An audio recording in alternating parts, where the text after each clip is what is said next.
मुरली अमृत की धारा है धारा, जो देती दुखों से किनारा।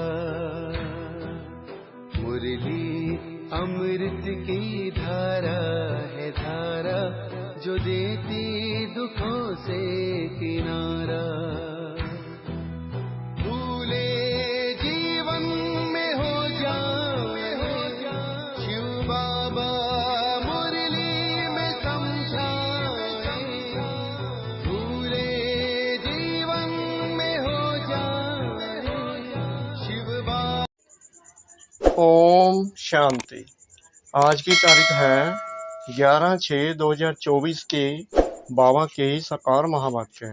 मीठे बच्चे, अब तुम्हें संपूर्ण बनना है, क्योंकि वापिस घर जाना है और फिर पावन दुनिया में आना है।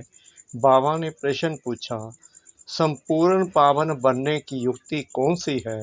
बाबा ने उत्तर दिया, संपूर्ण पावन बनना है तो पूरा बैगर बनो, देह सहित सब संबंधों को भूलो और मुझे याद करो, तब पावन बनेंगे।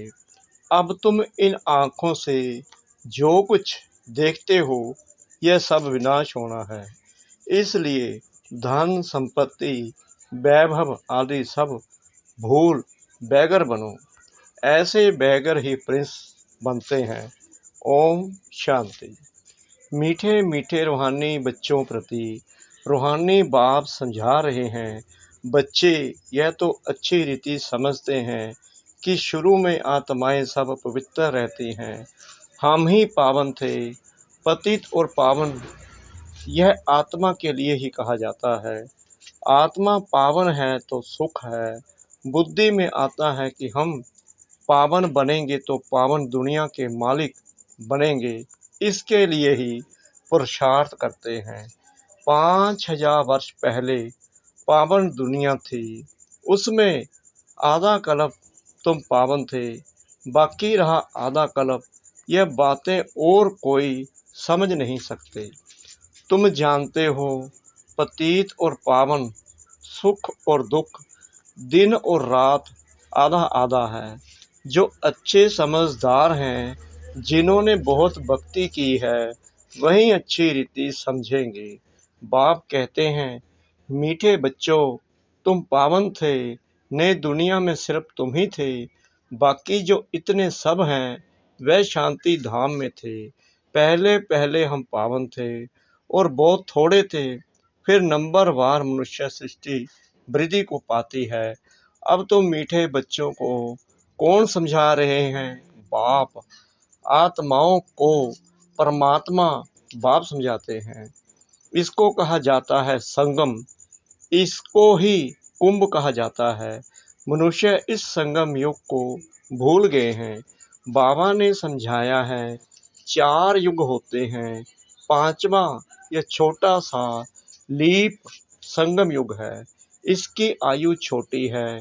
बाप कहते हैं, मैं इनकी वानप्रस्थ अवस्था में प्रवेश करता हूँ, बहुत जन्मों के अंत के भी अंत में।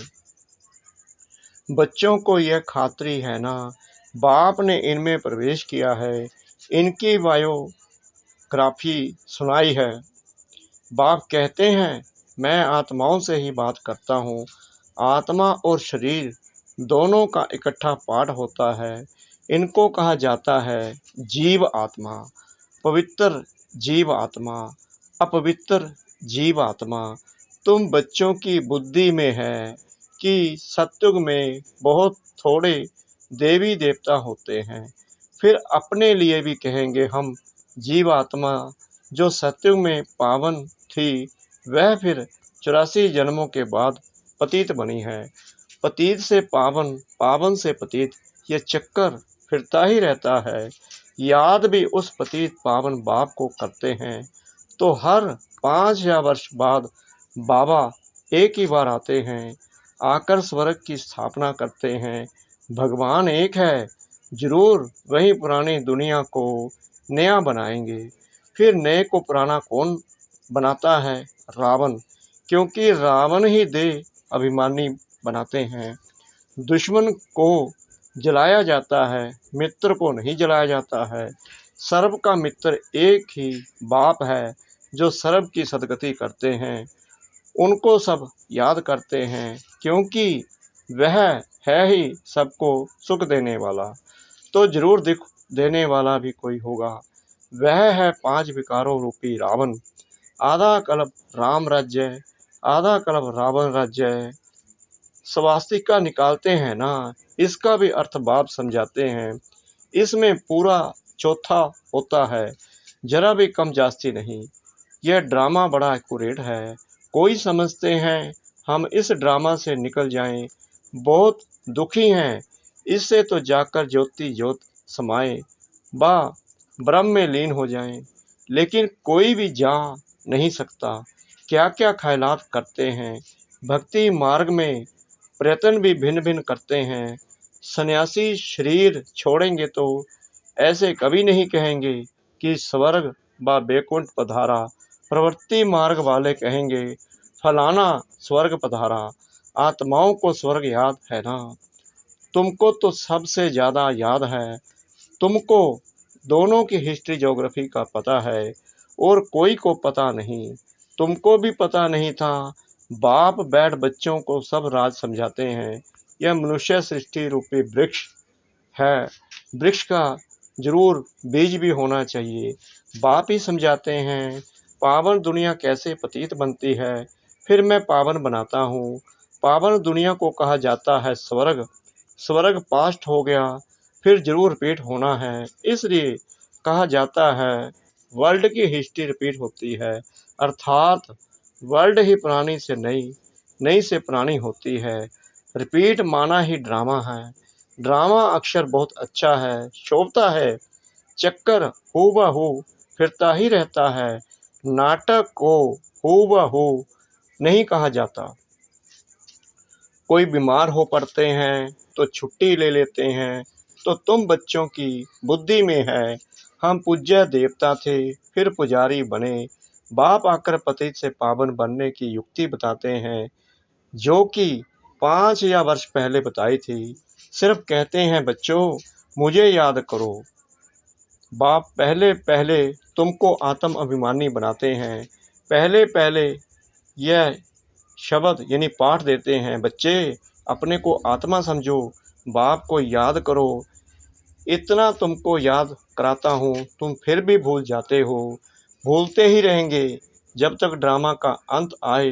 अंत में जब विनाश का समय होगा तब पढ़ाई पूरी होगी, फिर तुम शरीर छोड़ देंगे। जैसे सर्प भी एक पुरानी खाल छोड़ देते हैं ना, तो बाप भी समझाते हैं तुम जब बैठते हो अथवा चलते फिरते हो, देही अभिमानी होकर रहो। आगे तुमको देह अभिमान था, अब बाप कहते हैं आत्म अभिमानी बनो। देह अभिमान में आने से तुमको 5 विकार पकड़ लेते हैं। आत्म अभिमानी बनने से कोई विकार पकड़ेगा नहीं। देही अभिमानी बन बाप को बहुत प्यार से याद करना है। आत्माओं को परमात्मा बाप का प्यार मिलता है इस संगम युग पर। इसको कल्याणकारी संगम कहा जाता है। जबकि बाप और बच्चे आकर मिलते हैं, तुम आत्माएं भी शरीर में हो, बाप भी शरीर में आकर तुमको आत्मा निश्चय कराते हैं। बाप एक ही बार आते हैं, जबकि सभी को वापस ले जाना है। समझाते भी हैं हम तुमको कैसे वापस ले जाएंगे। तुम कहते भी हो हम सब पतित हैं, आप पावन बनाओ। आप आकर हमको पावन बनाओ। तुम बच्चों को पता नहीं है कि बाबा कैसे पावन बनाएंगे। जब तक बनावे नहीं तब तक क्या जाने। यह भी तुम समझते हो। आत्मा छोटा सितारा है, बाप भी छोटा सितारा है, परंतु वह ज्ञान का सागर, शांति का सागर है। तुमको भी आप समान बनाते हैं। यह ज्ञान तुम बच्चों को है जो तुम फिर सबको समझाते हो। फिर सत्य में जब तुम होंगे तो यह ज्ञान सुनाएंगे क्या? नहीं। ज्ञान सागर बाप तो एक ही है जो तुमको अभी ही पढ़ाते हैं। जीवन कहानी तो सबकी चाहिए ना, वह बाप सुनाते ही रहते हैं, परंतु तुम घड़ी घड़ी भूल जाते हो। तुम्हारी माया के साथ युद्ध है। तुम फील करते हो, बाबा को हम याद करते हैं फिर भूल जाते हैं। बाप कहते हैं माया ही तुम्हारी दुश्मन है जो तुमको भुला देती है, अर्थात बाप से बेमुख कर देती है। तुम बच्चे एक ही बार बाप के सम्मुख होते हो, बाप एक ही बार बरसा देते हैं, फिर बाप को सम्मुख आने की दरकार ही नहीं। पाप आत्मा से पुण्य आत्मा स्वर्ग का मालिक बनाया, बस फिर क्या करेंगे। तुमने बुलाया और मैं बिल्कुल पूरे टाइम पर आया। हर 5 या वर्ष बाद मैं अपने समय पर आता हूँ। यह किसको भी पता नहीं है। शिवरात्रि क्यों मनाते हैं, उसने क्या किया, किसको भी पता नहीं है। इसलिए शिवरात्रि के हॉलीडे आदि कुछ नहीं करते हैं और सबकी हॉलीडे करते हैं। लेकिन शिव बाबा आते हैं, इतना पाठ बजाते हैं, उनका कोई को पता नहीं पड़ता, अर्थ ही नहीं जानते। भारत में कितना अज्ञान है। तुम बच्चे जानते हो कि शिव बाबा ही ऊंच से ऊंच है, तो जरूर मनुष्यों को ऊंच से ऊंच बनाएंगे। बाप कहते हैं मैंने इनको ज्ञान दिया, योग सिखाया, फिर वह नर से नारायण बना। उन्होंने यह नॉलेज सुनी है, यह ज्ञान तुम्हारे लिए ही है और किसके लिए शोभता नहीं। तुमको फिर से बनना है और कोई नहीं बनते। यह है नर से नारायण बनने की कथा।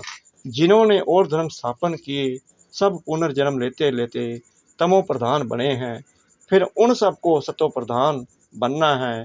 उस पद के अनुसार फिर रिपीट करना है। ऊंच पाठधारी बनने के लिए तुम कितना पुरुषार्थ कर रहे हो। कौन पुरुषार्थ करा रहे हैं, बाबा। तुम ऊंच बन जाते हो फिर कभी याद भी नहीं करते हो। स्वर्ग में थोड़ी याद करेंगे।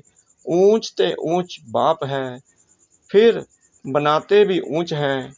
नारायण से पहले तो श्री कृष्ण है, फिर तुम ऐसे क्यों कहते हो कि नर से नारायण बने। क्यों नहीं कहते हो नर से कृष्ण बने। पहले नारायण थोड़ी बनेंगे, पहले तो प्रिंस श्री कृष्ण बनेंगे ना। बच्चा तो फूल होता है, वह तो फिर भी युगल बन जाते हैं। महिमा ब्रह्मचारी की होती है। छोटे बच्चे को सतो प्रधान कहा जाता है। तुम बच्चों को ख्याल में आना चाहिए हम पहले पहले जरूर प्रिंस बनेंगे। गाया भी जाता है बैगर टू प्रिंस। बैगर किसको कहा जाता है, आत्मा को ही शरीर के साथ बैगर व साहूकार कहते हैं। इस समय तुम जानते हो सभी बैगर्स बन जाते हैं, सब खत्म हो जाते हैं। तुमको इस समय ही बैगर बनना है। शरीर सहित पाई पैसे जो कुछ हैं खत्म हो जाएंगे। आत्मा को बैगर बनना है, सब कुछ छोड़ना है, फिर प्रिंस बनना है। तुम जानते हो धन दौलत आदि सब छोड़कर बैगर बन हम घर जाएंगे, फिर नई दुनिया में प्रिंस बनकर आएंगे। जो कुछ भी है सब कुछ छोड़ना है। यह पुरानी चीज कोई काम की नहीं है। आत्मा पवित्र हो जाएगी, फिर यहाँ आएगी पाठ बजाने। कलप पहले मिसल। जितना जितना तुम धारणा करेंगे उतना ऊंच पद मिलेगा। भले इस समय किसी के पास 5 करोड़ हैं, सब खत्म हो जाएंगे। हम फिर से अपनी नई दुनिया में जाते हैं। यहाँ तुम आए हो नई दुनिया में जाने के लिए, और कोई सत्संग नहीं जिसमें कोई समझे कि हम नई दुनिया के लिए पढ़ रहे हैं। तुम बच्चों की बुद्धि में हैं। बाबा हमको पहले बैगर बनाकर फिर प्रिंस बनाते हैं। दे के सब संबंध छोड़े तो बैगर ठहरा ना। कुछ भी है नहीं, अभी भारत में कुछ भी नहीं है। भारत अभी बैगर इंसॉल्वेंट है, फिर सॉल्वेंट होगा। कौन बनते हैं, आत्मा शरीर द्वारा बनती है। अभी राजा रानी भी है नहीं, वह भी इंसॉल्वेंट है। राजा रानी का ताज भी नहीं है, ना वह ताज है ना रतन जड़ित ताज है। अंधेरी नगरी है, सर्वव्यापी कह देते हैं। गोया सब में भगवान है, सब एक समान है। कुत्ते बिल्ली सब में है, इसको कहा जाता है अंधेर नगरी चौपट राजा। तुम ब्राह्मणों की रात थी, अब समझते हो ज्ञान दिन आ रहा है। सतयुग में सभी जागती ज्योत हैं। अभी दीवा बिल्कुल डल हो गया है। भारत में ही दीवा जगाने की रस्म है। और कोई थोड़ी दीवा जगाते हैं। तुम्हारी जोत उझाई हुई है। सतो प्रधान विश्व के मालिक थे, वह ताकत कम होते होते अभी कुछ ताकत ही नहीं रही है। फिर बाप आए हैं तुमको ताकत देने। बैटरी भरती है आत्मा को, परमात्मा बाप की याद रहने से बैटरी भरती है। अच्छा, मीठे मीठे सिकलते बच्चों प्रति माता पिता बाप दादा का याद प्यार और गुड मॉर्निंग। रूहानी बाप की रूहानी बच्चों को नमस्ते। हम रूहानी बच्चों की रूहानी बाप दादा को श्रद्धा भरी प्रेम भरी नमस्ते। शुक्रिया बाबा, शुक्रिया बाबा, शुक्रिया बाबा, इस मीठी मीठी मीठी मुरली के लिए। धारणा के लिए मुख्य सार। नंबर 1, अब नाटक पूरा हो रहा है, हमें वापिस जाना है। इसलिए आत्मा को बाप की याद से सतो प्रधान पावन जरूर बनाना है। बाप समान ज्ञान का सागर, शांति का सागर अभी ही बनना है। नंबर 2, इस देह से भी पूरा बैगर बनने के लिए बुद्धि में रहे कि इन आंखों से जो कुछ भी देखते हैं यह सब खत्म हो जाना है। हमें बैगर से प्रिंस बनना है। हमारी पढ़ाई है ही नई दुनिया के लिए। वरदान सतगुरु परमपिता परमात्मा जी का चमत्कार दिखाने की बजाय अविनाशी भाग्य का चमकता हुआ सितारा बनाने वाले सिद्धि स्वरूप भव। आजकल जो अल्पकाल की सिद्धि वाले हैं वह लास्ट में ऊपर से आने के कारण सतो प्रधान स्टेज के प्रमाण पवित्रता के फल स्वरूप अल्पकाल के चमत्कार दिखाते हैं, लेकिन वह सिद्धि सदा काल नहीं रहती, क्योंकि थोड़े समय में ही सतो रजो तमो तीनों स्टेजस से पास करते हैं। आप पवित्र आत्माएं सदा सिद्धि स्वरूप हैं। चमत्कार दिखाने की बजाय चमकती हुई ज्योति स्वरूप बनाने वाले हैं। अविनाशी भाग्य का चमकता हुआ सितारा बनाने वाले हैं। इसलिए सब आपके पास ही अंजलि लेने आएंगे। स्लोगन, बेहद की वैराग्य वृत्ति का वायुमंडल हो तो सहयोगी सहज योगी बन जाएंगे।